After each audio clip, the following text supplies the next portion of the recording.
জি ভাইজান, গতকালকে কালীগঞ্জ উপনির্বাচনের ফলাফল ঘোষণা, আর সেখান থেকে শাসক দলের আনন্দে উল্লাসের আত্মহারার বোন ক্লাস 4-এর ছাত্রী তামান্নার মৃত্যু হয়।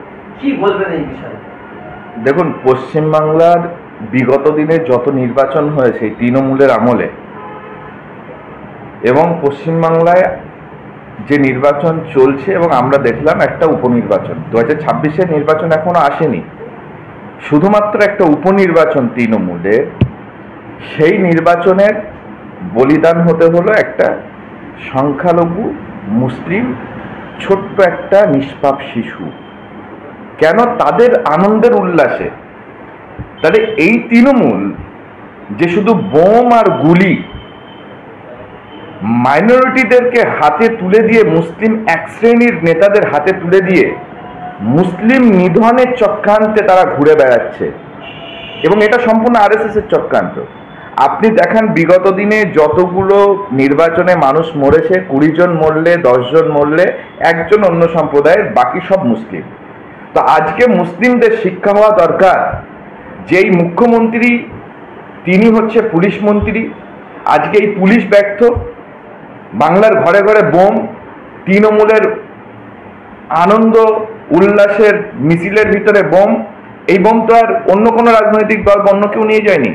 তাহলে পুলিশ কেন সেগুলোকে দেখতে সক্ষম না? তাদের চোখ নেই? তারা কি দেখতে পাচ্ছে না? অতএব তাদের উচিত হলো যে দুষ্কৃতীদেরকে আটকানো। কিন্তু রাজনৈতিক যেভাবে নির্বাচনী প্রক্রিয়ায় তাদেরকে পরিচালনা করা হয়, রাজনৈতিক যারা সরকারে আছে পরিচালনা করে, তাদের তাবেদারি করতে গিয়ে যদি এই পশ্চিমবাংলায় এইরকম বোম তৃণমূলেদের ঘরে ঘরে যাওয়া যায়, প্রতিটা নেতার ঘরে গুলি, বোম, পিস্তল বাংলার পুলিশ দেখতে পাবে, সাধারণ মানুষ দেখতে পাচ্ছে, অথচ পুলিশ দেখতে পায় না। এরা যখন পিস্তল বার করে, এরা যখন বোম বার করে, সাধারণ মানুষ, গ্রামের মানুষ ভয়তে এক জায়গায় থাকে, তারা দেখতে পায়। আবার তাদের 100 মিটারের মধ্যে যদি পুলিশও দেখতে পায়, পুলিশ যেন চোখ বন্ধ করে থেকে দেখতে পায়নি, কিন্তু সাধারণ মানুষ দেখতে পায়। সাধারণ মানুষ যদি দেখিয়ে দেয়, ওই পুলিশই আবার এদের বলে দেবে যে তোমার বিরুদ্ধে অমুক কমপ্লেন করেছে, তার বাড়িঘর তো থাকবে না। মানুষের দম বন্ধ হয়ে আসছে, সংখ্যালঘু মুসলিমদের দম বন্ধ হয়ে আসছে। আমি বারবার বলেছি, আমি কথা বলবো, সর্বধর্মের মানুষের কথা বলি, কিন্তু আমার সংখ্যালঘু মুসলিমরা আজকে এত নির্যাতিত, নিপীড়িত, তাদেরকে মারা হচ্ছে, খুন করা হচ্ছে, প্রতিটা নির্বাচনে খুন হচ্ছে। আমার ঘরের ছোট্ট বাচ্চা খুন হয়ে গেল, আজকে একটা শিশু। আজকে এর দায়ভার কি মুখ্যমন্ত্রী নেবে? পুলিশ মন্ত্রী তো সে। আমি বলবো, গোটা পশ্চিমবাংলার মুসলিমদের এখনো সজাগ হওয়া দরকার, যে তোমাদেরকে, গোটা মুসলিম জাতিকে, এই দেশের অন্য যারা উগ্রপন্থী, যারা সম্প্রীতি মানে না, যারা ধর্মের রাজনীতি করে, সেই রাজনীতির ভিতরে এই আরএসএসও ঢুকে পড়েছে। মমতা ব্যানার্জির আঁচলের তলায় থাকে আরএসএস। সেই আরএসএস এর যে পরিকল্পনা মুসলিম নিধন, সেই চক্রান্তে এই মুখ্যমন্ত্রীর হাত দ্বারা হচ্ছে, রাজ্যের এই সমস্ত ব্যর্থ প্রশাসনের দ্বারা হচ্ছে। অতএব মানুষকে বোঝা দরকার যে নির্বাচন আসলেই মরবে মুসলিম। 26-এর নির্বাচন এখনো দেরি।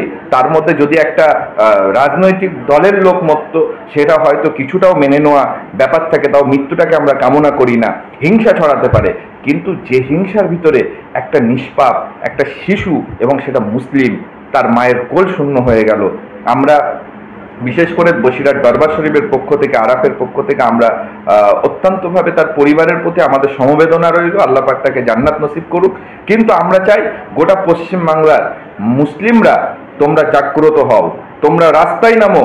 যে কতদিন আর মুসলমান খুন হবে, কতদিন আর মুসলমান মরবে, কতদিন এই মুসলমান মার খেয়ে কিচ্ছু পাবে না, সব পাবে অন্যরা, সিট দখল করবে অন্যরা, সবাই সব কিছু পাবে।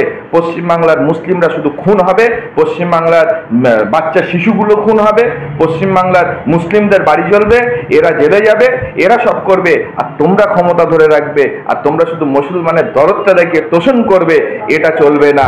আর যারা হিন্দুত্ববাদীর কথা বলে, আসল যারা হিন্দু, যারা প্রকৃত সম্প্রীতির কথা বলে, তাদেরকেও তারা দেখতে পারে না। আর নিম্ন শ্রেণীর হিন্দুদেরকে তারা মন্দিরে উঠতে দেয় না, নিম্ন শ্রেণীর এসসি এসটিদের তাদের অধিকার দেয় না।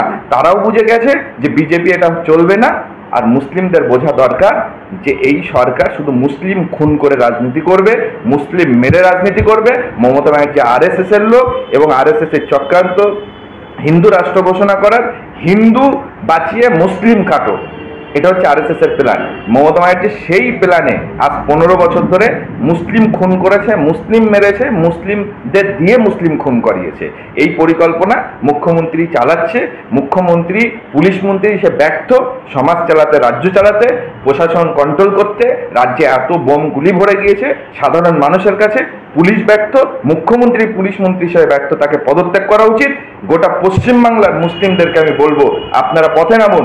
আগামী নির্বাচনে যেন আমাদের সম্প্রদায়ের মানুষ যেন বলি না হতে হয়, আমাদের ঘরের ছোট্ট শিশু যেন বলি না হতে হয়, এবং যারা করেছে তদন্ত করে অবিলম্বে তাদেরকে অ্যারেস্ট করা হোক এবং যথাযথ শাস্তি দেওয়া হোক, এই দাবি আমরা করি।